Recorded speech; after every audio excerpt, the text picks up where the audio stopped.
Bismillahirrahmanirrahim. Osmanlıca belge okumaları dersimize hoş geldiniz.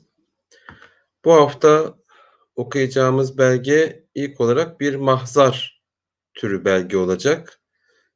Halep Vilayeti İdare Meclisi'nin yazdığı bir belgeyi okuyacağız. Altında birden fazla imza olduğu için daha çok mahzar belge türüne benzeyen bir belge olduğunu görüyoruz belgeyi incelediğimizde.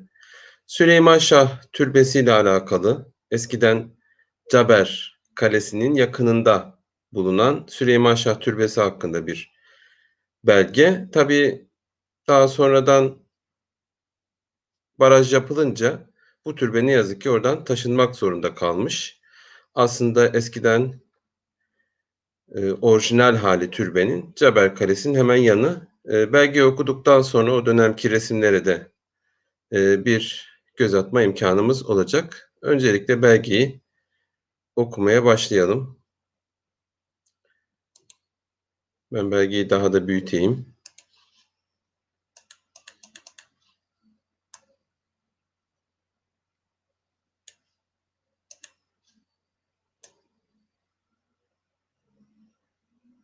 Belge yine davet kısmıyla başlıyor.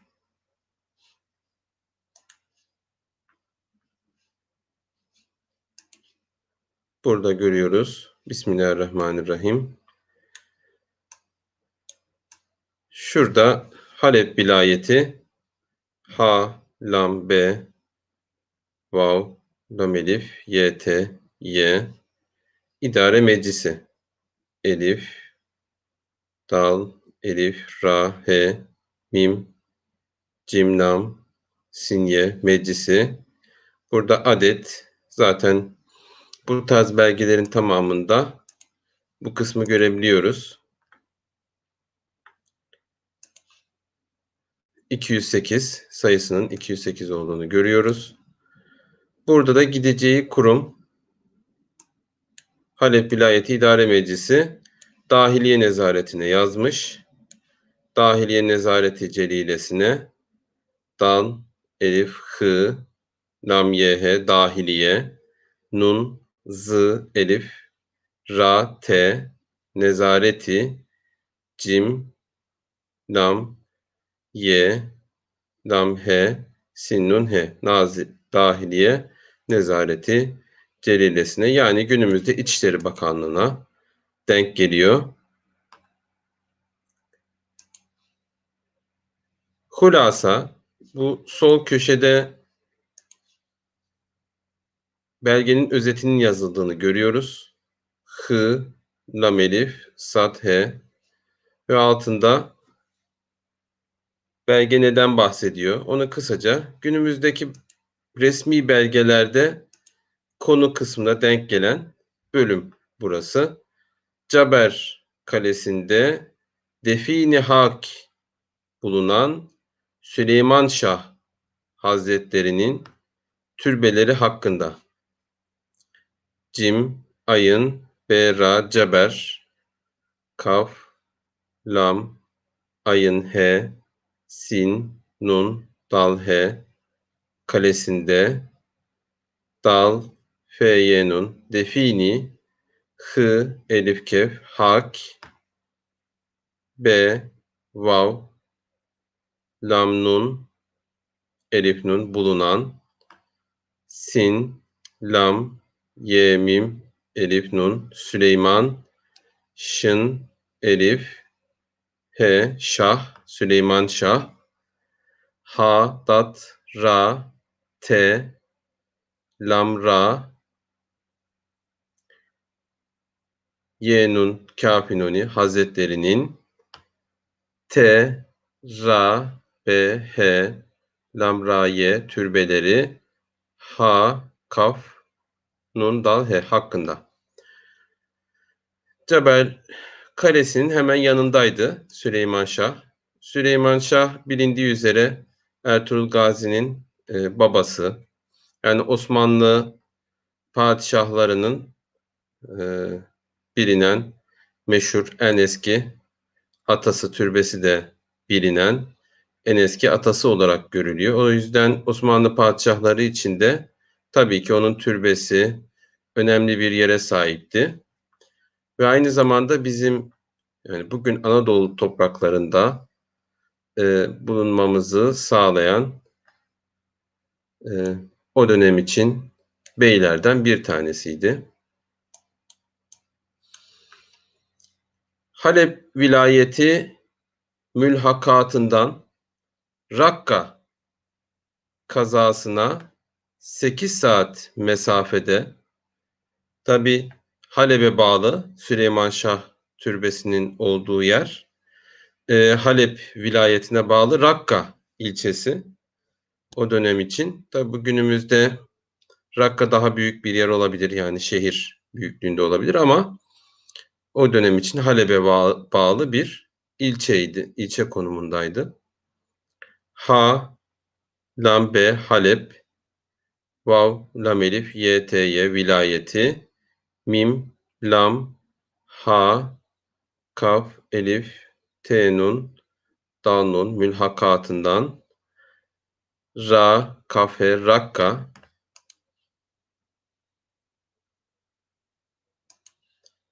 kaf, dat, elif, sin, nun, he kazasına sin, kef, z 8, sin, elif, ayın t saat, mim, sin, elif, f, h, dal, h mesafede.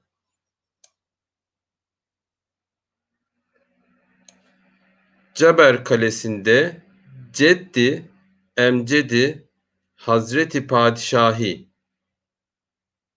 Süleyman Şah Tabe Serahü Hazretlerinin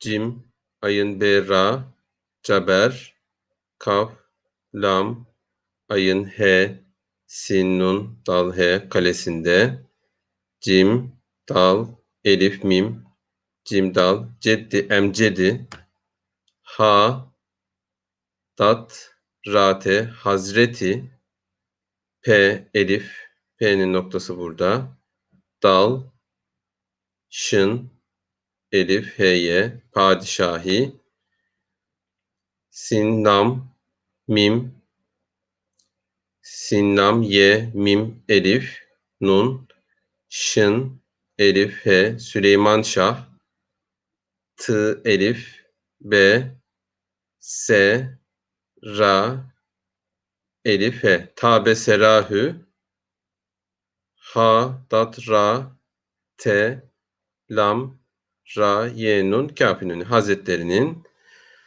tabii Osmanlı padişahlarının ceddi olduğu için bu ifade kullanıyor. Ceddi emcedi Hazreti Padişahi. Hala mevcut türbelerinin müşarun ileyhin şan, ha, elif, lam, elif, hala, mim, vav, cim, vav, dal mevcut. T, ra, b, h, lam, ra, ye, nun, kâf nûni türbelerinin mim, şın, elif, ra, elif, lam, ye, he, kâf nûni müşarun ileyhin, yani adı geçen zatın. Müşarun ileyh daha üst makamlarda olanlar için kullanılıyordu. Daha önceki derslerimizde de bu hususu belirtmiştik. Şan, şın, elif, nun, şan.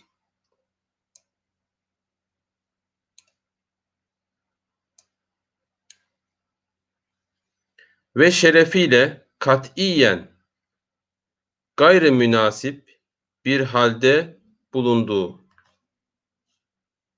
ve şın, ra, fe, ye, lam, he şerefiyle kaf, tı, ayın, ye, elif, tenvin, katiyen, gayın, ye, ra, mim, nun, elif, sin, be, gayrimünasip, be, ra, ha, elif, lam, dal, he, halde, be, vav, lam, nun, dal, ye, gayın, ye bulunduğu.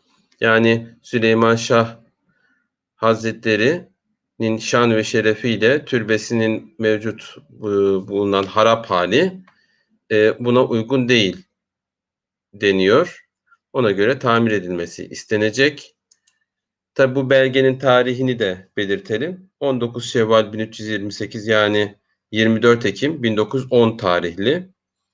Sultan II. Abdülhamit tahttan indirildikten 1,5 sene sonra yazılmış. Sultan 5. Mehmet Reşat tahttayken yazılmış bir yazı.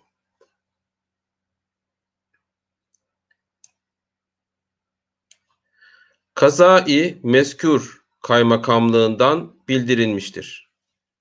Yani Rakka kazasının kaymakamı türbenin harap durumda olduğu ve restore edilmesi gerektiğini belirtiyor.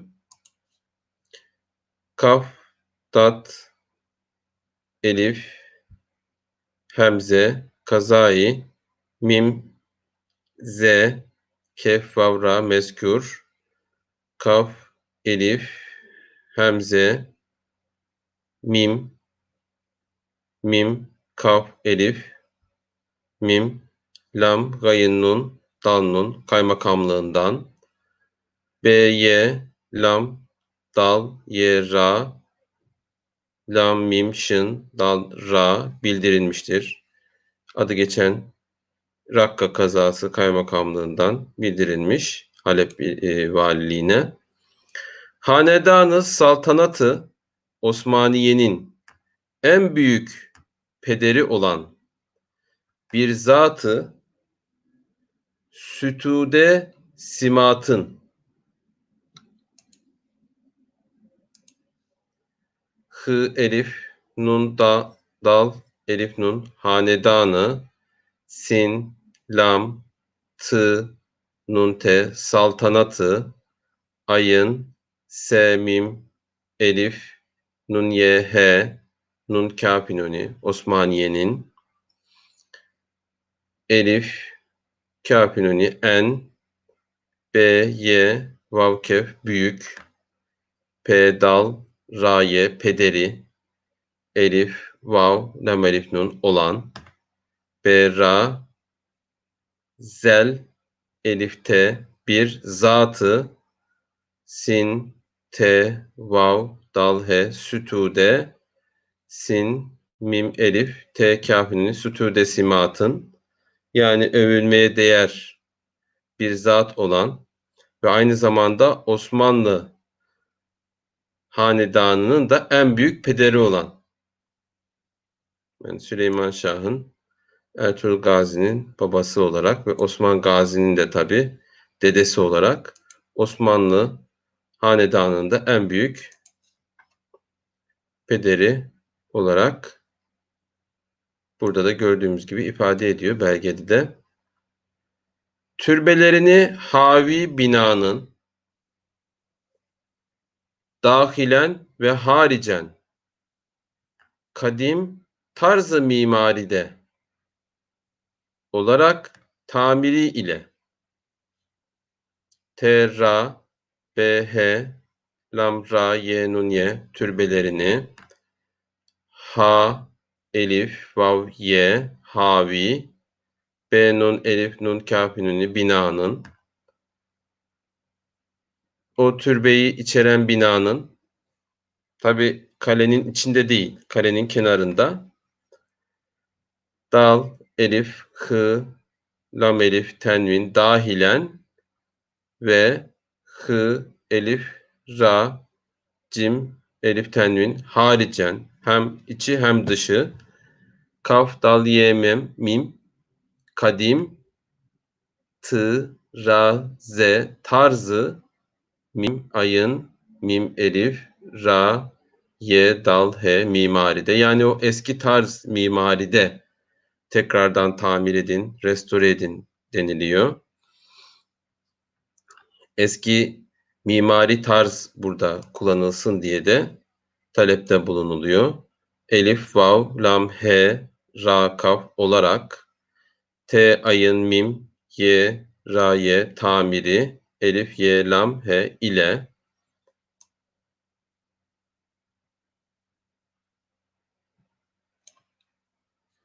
mermerden bir de sanduka yapılması ve üzerinin puşide ve tavanının avize ve duvarlarının mim ra dal nun mermerden ra dal he bir de sat nun dal vav kaf he sanduka ye elif P lam mim sin ye yapılması ve elif vav z ra ye nun kâfinin üzerinin b vav şın ye dal he puşide burada tabi puşide yazılmış puşide ve tı vav elif nun nun kâfününü ve tavanının elif met vav ye z he avize ve dy vav elif ra lam ra ye nun kâfününü ve duvarlarının yani bir mermerden sanduka yapılsın isteniyor. Üzerinin örtülmesi tabi ona uygun bir örtüyle ve tavanına avizeler takılması türbenin ve duvarlarının da tabi duvarlarının levhalarla tezyin ettirilmesiyle beraber kurbunda bir de türbedar olması. Lam, vav, ha, he, lam, ra, lam, he levhalarla tz, y, nun, tezyin, elif, y, t, dal, y, ra, lam, mim, sin, y, lam, he ettirilmesiyle B, ra, elif, B, ra beraber kaf, ra, b, nun, dal, he kurbunda, yakınında B, ra, dal, he bir de T, ra, b, he dal, elif, ra türbedar elif, vav, lam, mim, he, sin, ye. Yani bir de türbedar buraya tayin edilsin. Restore edildikten ve tamir edildikten sonra isteniyor. İnşa ve haricine bir hadika tarhı münasip olacağı ifade kılınmış. Elif, nun, şın, elif, inşa ve hı, elif, ra, c, nun, he haricine b, ra, ha, dal, ye, kafe, hadika, tı, ra, haye, tarhı. Yani bir de dışına bir bahçe, ağaçları ve suyu bol bahçe demek hadika. Bir de oraya bahçe yapılsın dışına isteniyor. Mim, nun, elif, sin, b, münasip, elif, vav, lam, he, cim, gayın, ye olacağı, elif, fe, elif, dal, he ifade, kaf, lam, nun, mim, şın kılınmış. Ve bu suret meclisi acizanemizce de ve be vav sat vav rate ve bu suret mim cim lam sin ayın elif c z elif nun he meclisi acizane mimze cimhe acizanemizce dal he acizanemizce de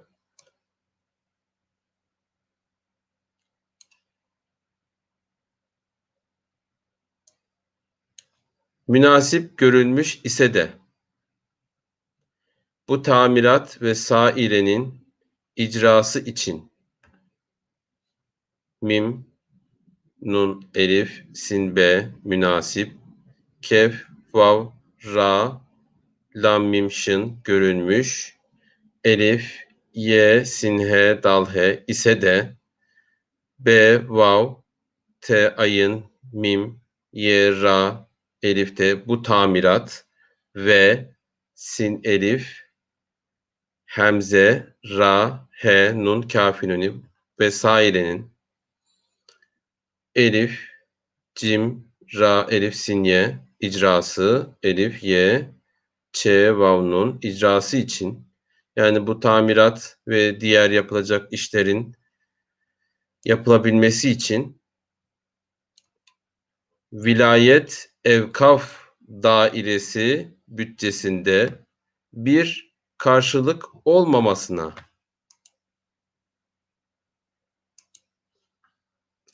ve lam, yt, vilayet, elif, vav, kaf, elif ve evkaf, dal, elif, hemze, ra, he, sinye dairesi B, vav, dal, cim, he, sin, nun, dal, he bütçesinde vilayetin evkaf dairesi bütçesinde de bunun bir karşılığı yok. O yüzden bir ödeneğimiz yok denilerek burada da göreceğimiz üzere tamirat ve restorasyon çalışmaları için İçişleri Bakanlığı'ndan yani Dahiliye Nezaretinden gereken meblağın istenildiğini burada görüyoruz. B, ra, kaf, elif, ra, şın, vav, lam, kaf karşılık, elif, vav, lam, mim, elif, mim, sin, nun, he olmamasına ve maliye bütçesinin de bu gibi masarıfın ve mim, elif, lam, ye, he maliye, B, vav, dal, cim, he, sin, nun, kâf, nuni bütçesinin dal, he bütçesinin de B, vav, kef, b'ye bu gibi mim, sat, elif, ra, fe, kâf, nuni bu gibi masarıfın böyle masrafların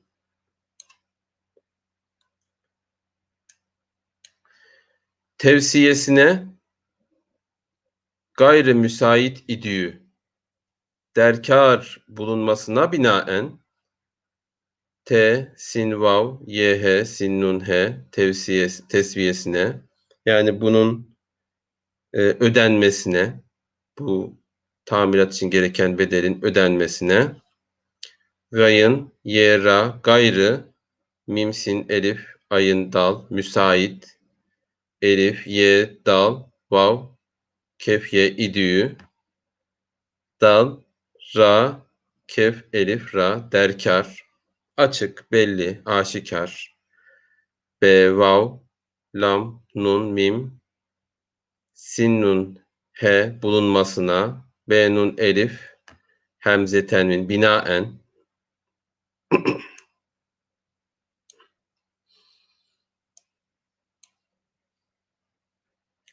tamirat ve tezyinatı maruzanın icrası nezdi nezaret penahilerinde nezaret penahilerinde de T, ayın, mim, ye, ra, elif, te tamirat ve tz, ye, nun, elif, te tezyinat, mim, ayın, ra, vav, dat, he, nun, kâf, nuni maruzanın gereken arz edilen süslemelerin ve tamiratın elif, cim, ra, elif, sinye icrası, nun, z, dal, nezdi, nun, z, elif, ra, t, p, nun, elif, he, ye, lam, ra, nun, dal, he, dal, he, nezaret penahilerinde de tasvip buyurulduğu takdirde icap eden yani eğer bakanlıkça da İçişleri Bakanlığı'nca veya Dahiliye Nezaretince de uygun görülüyorsa T, sat, vav, y, b, tasvip, b, y, vav, ra, lam, dal, ye, gayın, ye, buyurulduğu, t, kaf, dal, ye, ra, dal, he, takdirde, elif, ye, cim, elif, b, icap, elif, ye, dal, nun, icap eden, gereken, masarafının teminiyle ifayı muktezasına müsaade buyurulması babında ferman Hazreti Menlehül Emrindir. Şu son kısım zaten standart. Şuradan itibaren mim, sın, elif, ra, fe, nun, kâf, nünün masarıfının, masraflarının t, elif, hemze, mim, nun, mim, ye, nun, ye, lam, he teminiyle elif, ye, fe, elif, ye, ifayı, mim, kaf, te, dat, elif, sin, nun, he muktezasına mim, sin, elif, ayın, dal, he, müsaade, b, ye, vav, ra, lam, sin, ye buyurulması, b, elif, b, nun, dal, he babında, fe, ra, mim, elif, nun, ferman, ha, ra, dat, rate, hazreti, mim, nun, lam, he, elif, lam, elif, mim, ra, kâfinuni, dal, ra, Hazreti Menlehül Emrindir. Fi 19 Şevval sene 1328 ve fi 10 Teşrini evvel sene 1326 yani 24 Ekim 1910'a denk geliyor. Şimdi burada kimlerin tabii mühürlediğini burada görürsek soldan başlıyor. Halep valisi en büyük makam olarak, mevki olarak en üstteki kişinin soldan başladığını görüyoruz. Halep valisi ha, lam, b, vav, elif, lam, ye, sin, ye. Tabi harekeleri olmadan yazılıyor bunlar. Burada naip o ikinci mührü vuranın naip olduğunu görüyoruz. Üçüncü mührü vuran defterdar. Burada dal, fe, ra, te, ra, dal, elif, ra, defterdar. Ardından vekili, müdürü, tahrirat yani yazı işleri müdür vekili bugünkü karşılığını söylersek ve kef, ye, lam, mim, dal, ye, ra, te, ha, ra, ye, ra, elif, te, vekili, müdürü, tahrirat. Burada müftü görüyoruz. Mim, fe, te, ye. Burada reis ruhani. Tabi oradaki belki gayrimüslim tebadan da bir yetkili olarak kişiler bulunabiliyordu ama burada bulunmadı diyor zaten altında. Gelmemiş toplantıya. Daha sonra idare meclisi tabi bu. Yani o ilde yaşayan kim varsa onlardan tabi temsilcilerin bulunduğu meclis. Bugünkü belediye meclisi gibi düşünebiliriz ya da eskinin il genel meclisi gibi. Aza bu dahi, bu da bulunmamış. Bu aza. Azalardan biri var. Yine bir başka aza da yok. Buradaki iki aza da var. Gördüğünüz gibi şuraya bir şey yazılmamış ve en sonda da başkatibin mührünü görüyoruz ve bu şekilde belgeyi sonlandırıyoruz. Şimdi biraz tabii bir sonraki belgeye geçmeden önce biraz Caber Kalesi ve Süleyman Şah'la ilgili bahsedebiliriz. Caber Kalesi bu şekildeydi. Eskiden Osmanlı zamanında tabi etrafında baraj yoktu o zamanlar. Yani daha baraj yapılmadan önceki hali bu şekildeydi. Tabi burada da baraj suyunun verildiğini görüyoruz.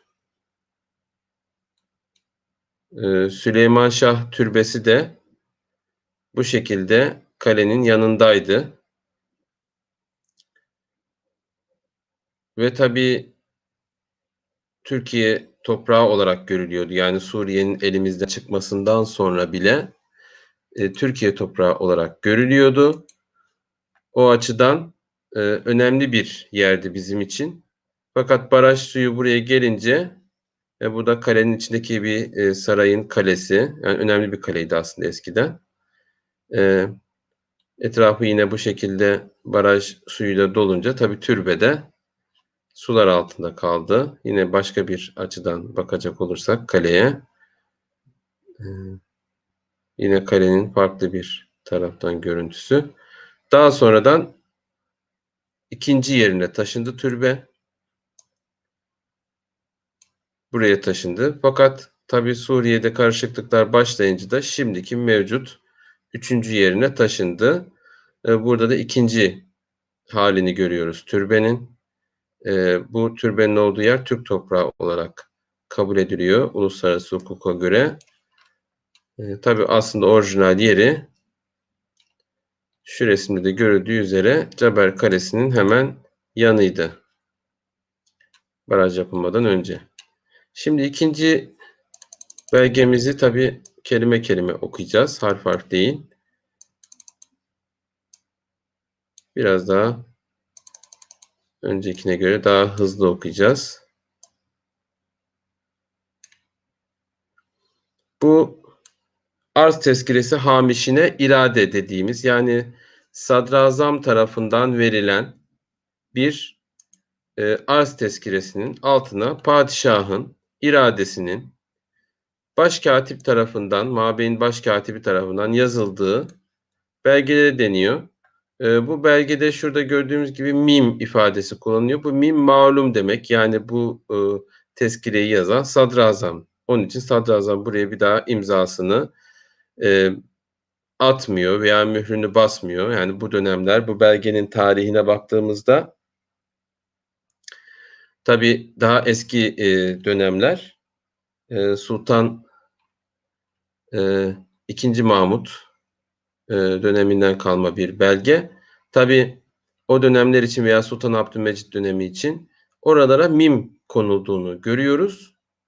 Fakat daha sonraki dönemlerde sadrazamın sunduğu arz tezkirelerinde burada sadrazamın imzasını da gördüğümüz oluyor. Burada sadece mim harfi konulmuş.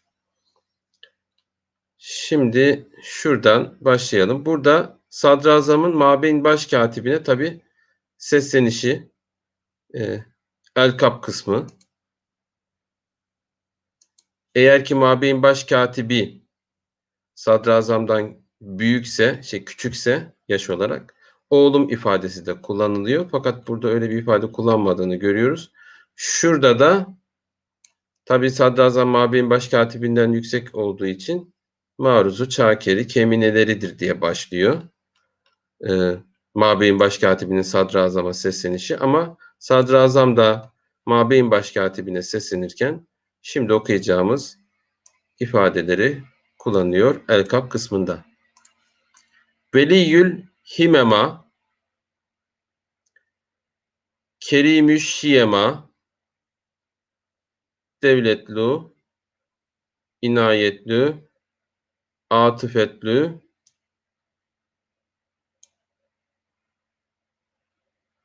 übbehetlü, efendim hazretleri. Bu el-kap sadrazamın mabeyn başkatibine seslenişi.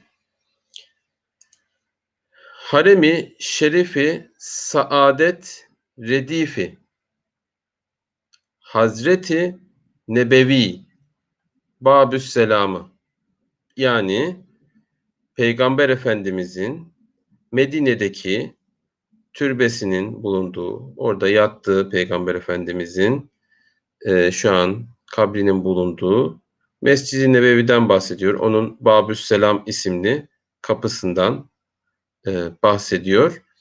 Tabii Peygamber Efendimizin, dün, Mevlid-i Nebevi vardı. Bütün dinleyicilerimizin ve İslam aleminin de ayrıca Mevlid-i Nebevisini, Mevlid gecesini tebrik ederim. Peygamber Efendimiz'e, hakareti devamlı bir, kendine görev bilen Avrupalılara karşı bizim de Peygamber Efendimiz'i daha iyi tanımamız, onu daha iyi örnek almamız ve Peygamber Efendimiz'i daha fazla insana doğru bir şekilde tanıtmamız gerektiğini de düşünüyorum. Burada anti bir parantez olarak söylemek gerekirse. Peygamber Efendimiz'in harem-i şerifi, yani Mescid-i Nebevi'nin bulunduğu Hazreti Nebevi Babüsselam'ı ittisalinde, yani bitişiğinde olup Peygamber Efendimizin Mescid-i Nebevisinin bitişiğinde derdesti tamir ve inşa bulunan merhum Beşir Ağa Medresesi. Orada hemen Peygamber Efendimizin Mescid-i Nebevisinin hemen yanında meşhur Hacı Beşir Ağa'nın bir medresesi vardı eskiden. Tabii Beşir Ağa, Hacı Beşir Ağa 1700'lü yılların meşhur Darüssaade Ağası. Tabii o dönem için Darüssaade Ağaları daha sonraki Mabey'in başkatiplerinin yaptığı görev gibi padişahın hemen özel kalemi gibi yanındalardı. Önemli görev, önemli bir görev ifa ediyorlardı. Hacı Beşir Ağa da meşhur bir Mabey'in, bir Darüssaade Ağası. Zaten türbesi de Eyüp Sultan Türbesi'nin yanında kabri. O açıdan yaptırdığı birçok hayır eseri var. Bir tanesi de işte Medine'deki bu medreseydi. Eyüp'te yine aynı şekilde Cağaloğlu'nda da medreseleri, camileri var, bulunuyor. Çeşmeleri, sebilleri, onun yaptırdığı hayır eserleri mevcut, hala günümüze ulaşmış.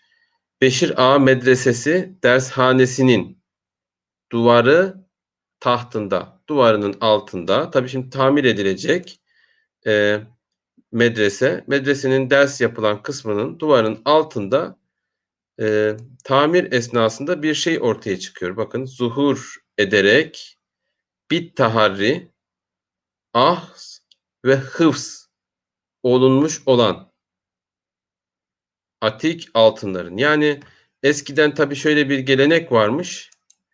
Bir hayır eserini yaptırdıkları zaman o eser tekrardan yıkıldığı zaman, diyelim 100-150 yıl sonra, 200 yıl sonra yıkıldı. Tekrardan tamir edilmesi gerek, tekrardan yapılması gerekti. Onu yapacak kadar altını da onun altına, duvarının altına koyuyorlar. Muhtemelen bu da öyle bir şey diye düşünüyorum. Burada diyor, duvarının altında eski altınların, atik altınların adet ve miktarını mübeyyin, açıklayan, ne kadar olduğunu açıklayan defteri ve ol babda canibi şer'den verilen ilam takdim kılınmış ve birazı. Tabi bu konuda verilen hüküm, ilam takdim kılınmış, sunulmuş. Yani bunu kim sunuyor? Tabi sadrazam bunu padişaha bildiriyor. Tabi buradaki şey, muhtemelen o eserler defalarca tamir ve restore edildiği için tabi o şey yok, ama o dönem için bu önemli bir şey. Yani bunu yaptıkları tabi zamanlarda insanlar nasıl bir sadaka taşının üzerine yüklü miktarlarda para konuluyor. Fakat maddi durumu olmayan insanlar gidiyorlar, sadece bir günlük yiyecekleri kadar, yiyeceklerine gereken para kadar, ihtiyaçları kadarını alıyor, kalanını bırakıyor. Öyle emin bir devirde tabii ki duvarın altına da o tekrardan o eseri yapacak altın konulması çok doğal. Hiç kimse ona bir müdahalede bulunmuyor. Tabii günümüzle kıyasladığımızda hayal olabilecek bir şey. Yani o tarihi eseri yıkarlar, altındaki altını alırlar. O altın için o tarihi eseri yıkabilecek bir dönemde yaşıyoruz ne yazık ki. Ama o dönem için bakın orası restore edilirken altında duvarın altında altın bulunuyor ve bu ta padişaha kadar bu bilgi gidiyor ve ne yapılması gerektiği soruluyor. Ne veçle ameleyi merkumeden ahd ve tahsil olunmuş. Yani ne kadarı alınmış bu altının ve henüz tahsil olunamayanlar ne suretle taharri olunmakta bulunmuş olduğuna. Yani o dönem işte ne kadar altını aldılar, ne kadarını bir kısmını tabii örnek olarak İstanbul'a muhtemelen gönderiyorlar. Daha sonraki bazı belgelerde de biz bunu görüyoruz. Bazı e, çıkarılan bu tür eski eserlerin altın öyle olarak özellikle para olarak Sultan II. Abdülhamit döneminde de bunların numuneleri var. E, Hatta Sultan II. Abdülhamit'e bu tarz bir şey gönderiliyor. O karşılığını aynen para olarak veriyor. O dönem için onları tarihi eser olarak gördüğü için onları kendisi saklamak istiyor Sultan II. Abdülhamit. Ne surette taharri olunmakta bulunmuş olduğuna ve mezkûr altınlar medreseyi mezburede adı geçen medresede zuhuru cihetiyle çıkması cihetiyle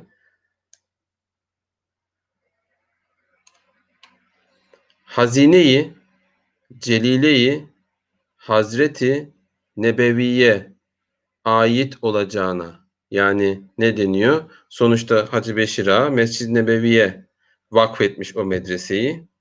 Doğal olarak da buradan çıkan bu altınlar da Peygamber Efendimizin hazinesine aittir. Yani Peygamber Efendimiz'e aittir aslında bir manada deniliyor.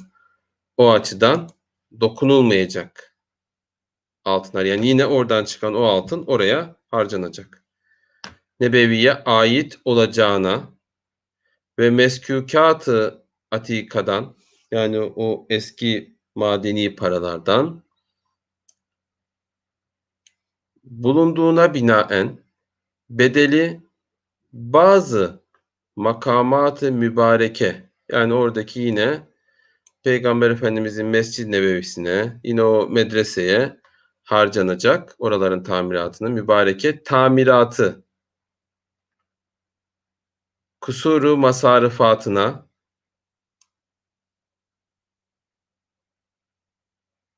oradaki eksikliklerin giderilmesine tahsis ve sikke-i hasene-i şahaneye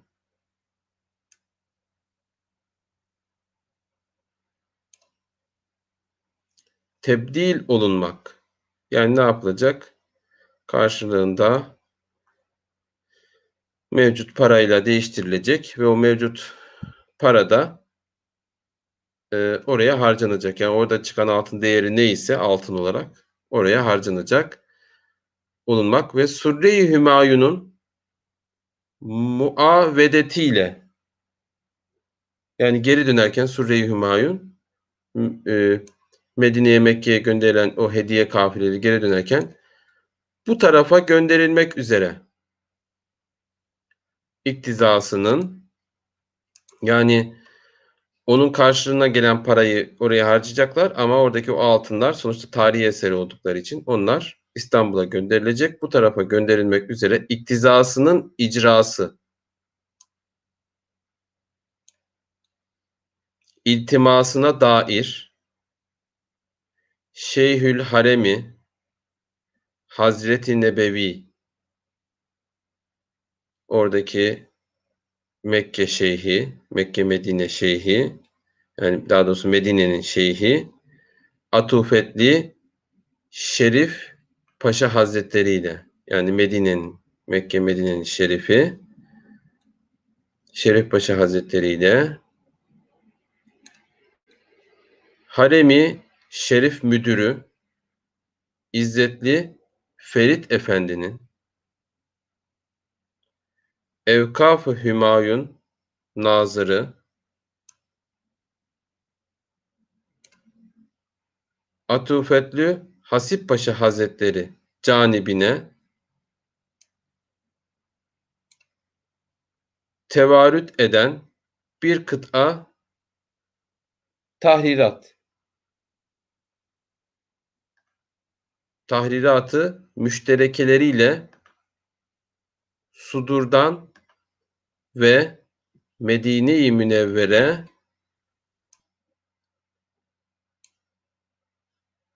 mücavirlerinden Üryanizade Aziz Efendi ile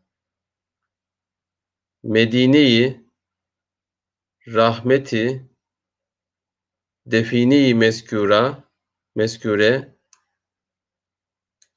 Kadısı Hırkayı Şerif Şeyhi Necip Efendi'nin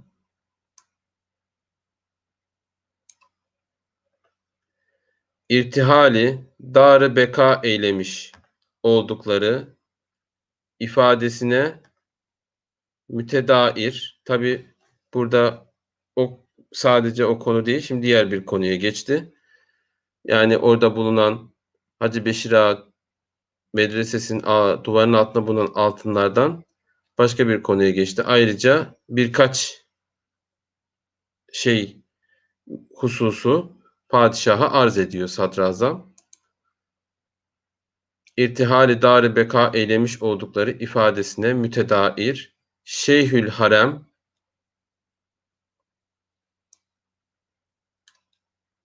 Şeyhül Harem'i müşarün ileyhin diğer şukkası, yani burada bakın tahrirat var, şukka var. Farklı belge türlerinden de bahsediyor. Nazırı Müşarün İleyh Hazretlerinin tezkiresi. Bir de tezkire var. Kaç çeşit belge var? Tahrirat, şukka, tezkire ve zikrolunan defter ve ilamı şer'i. Şeriata göre verilmiş ilam ve defter.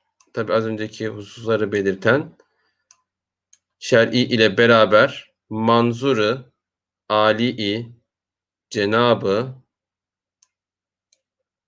padişahi buyurulmak için Sui Samilerine gönderilmiş.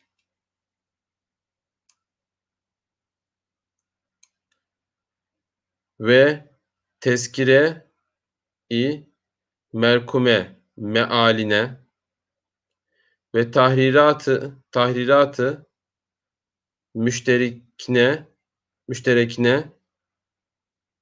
tahriratı müşterekeyi meskure müfadına, yani manasına, anlamına nazaran marül beyan altınlar bedelinin tamiratı mübarekeyi meskure masarıfatına, yani o Hacı Beşir Ağa ve oradaki mübarek Hacı Beşir Ağa'nın medresesi ve mübarek mekanların tamiratının masrafına, masarıfatına karşılık tahsisi icabı hal ve maslahata mutabık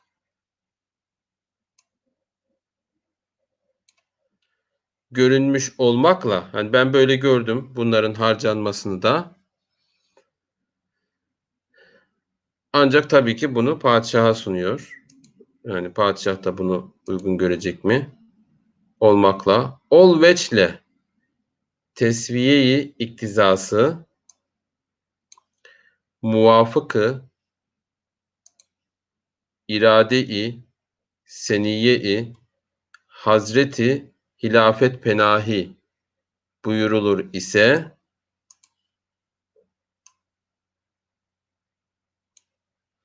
nazırı müşarün ileyh hazretlerine havale olunacağı beyanıyla tezkire-i senaveri terkim kılındı efendim. Şurası zaten standart bitiş bölümü. Şimdi karşılığında padişaha soruluyor bu. Karşılığında Mabeyn Başkatibi'nin cevabını altta görüyoruz. Maruzu çakeri kemineleridir ki standart giriş el-kap kısmı Mabeyn Başkatibi'nin sadrazama seslenişi. Enmile pirayı izaz olan, yani bu ne oldu? Padişaha sunuldu. İş bu tezkire-i samiyeyi asafaneleriyle zikrolunan. Yani ne oldu? Padişaha sunuldu bu arz tezkiresi. Burada zaten belgenin türünü burada görmüş oluyoruz. Tezkire-i samiye. Hamiş de zaten alt demek. Arz tezkiresi hamişine irade. Şu anda da iradeyi seniyye kısmını okuyoruz. Yani padişahın iradesini okuyoruz. Asafaneleriyle zikrolunan tahrirat ve tezkire ve dikkat vesaire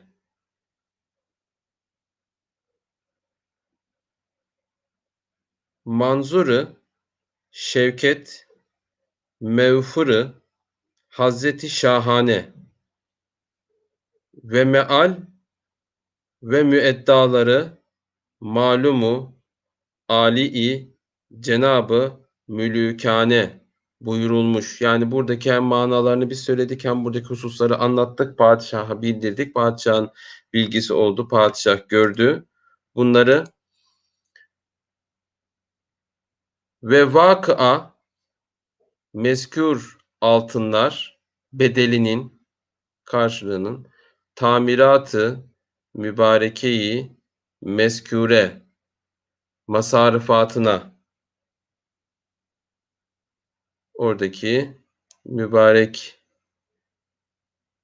mekanların tamirinin masrafına karşılık tahsisi icabı hal ve maslahata mutabık görünmüş. Onlara karşılık tahsis olunacak. Olmasıyla ol veçle tesviyeyi iktizasının nazırı müşarın ileyh hazretlerine havale olunması müteallik ve şeref sudur buyurulan emru ferman maali nişanı Cenabı Tacdari iktizayı alisinden bulunmuş ve mezkûr tahrirat ve evrakı saire yine savbı alilerine iade ve tesyar gönderiliyor. Tekrardan size iade ediliyor bu evrak. Altına padişahın iradesi yazıldıktan sonra iade ediliyor. Tisyar kılınmış olmakla ol babda emru ferman Hazreti Veliyül Emrindir. Ne oldu? Tekrardan iade edildi. Evet. Ve padişahın iradesi belirtilmiş oldu. Şimdi hızlıca bir belgeyi şöyle genel hatlarıyla böyle görebiliriz. Bu şekilde yine burada davet kısmıyla başlamıştı. Arz tezkeresi hamişine irade olarak hızlıca bir de Hacı Beşir Ağa'dan bahsedersek ve o dönem Medine nasıl bir yerde, Osmanlı zamanındaki birkaç görüntüsüne bakıp dersimizi bitirelim. Şimdi tabii Hacı Beşir Ağa bir Darüssaade ağasıydı. Şurada da göreceğimiz üzere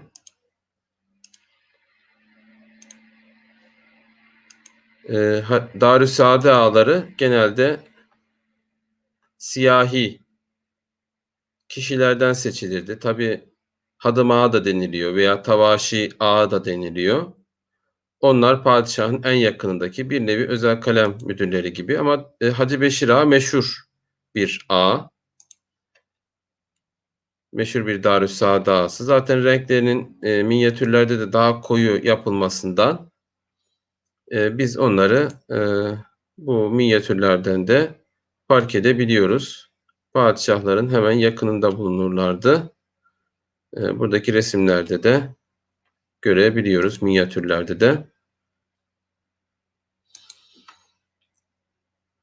O dönem Mescid-i Nebevi tabii Osmanlı devlet görevlileri, Osmanlı askerleri, Mescid-i Nebevi'yi ve Medine'yi koruyan birlikler. Buradaki resimlerde, fotoğraflarda onları görüyoruz. Burada Osmanlı zamanındaki Medine'yi görüyoruz. Tabii Osmanlı zamanında Medine ve Mekke'de Mescid-i Nebevi ve Mescid-i Haram'dan daha yüksek bina bulunmamaktaydı. Gördüğümüz gibi şehre hakim süliyet ve en görkemli binalar Mescid-i Nebevi ve Mescid-i Haram'da ama günümüzde ne yazık ki etrafları beton ve çok yüksek binalarla çevrilmiş durumda. Yine burada son Osmanlı askerlerini görüyoruz. Mescid-i Nebevi'yi muhafaza eden Fahrettin Paşa ve o dönemki Osmanlı askerleri, devlet görevlileri, alimler burada görebiliyoruz. Burada da Hacı Beşir Ağa'nın Cağaloğlu'ndaki yaptırmış olduğu hayır eseri külliyesini görüyoruz. Hacı Beşir Ağa çok yerlerde hayır eseri olan ve meşhur Darüssaade ağalarından birisiydi. Ve hakikaten çok önemli bir şahsiyetti. Belgeyi inşallah Osmanlıca dergisinin internet sitesine de yükleyeceğiz. Ben ayrıca bu belgelerden bir tanesini de Belgelerde Tarih Twitter hesabımdan da paylaşacağım inşallah. Bu arada selam verenler için de tabii aleykümselam ve rahmetullah ve berekatühü diyorum. Tabii ders esnasında bunları her zaman selamınızı alamıyoruz ama ben daha sonradan yorumları okuyarak o selamları da alıyorum. İnşallah faydalı bir ders olmuştur. Haftaya inşallah yeni bir belge okuması çalışmamızda görüşmek üzere. Hayırlı akşamlar, selamlar.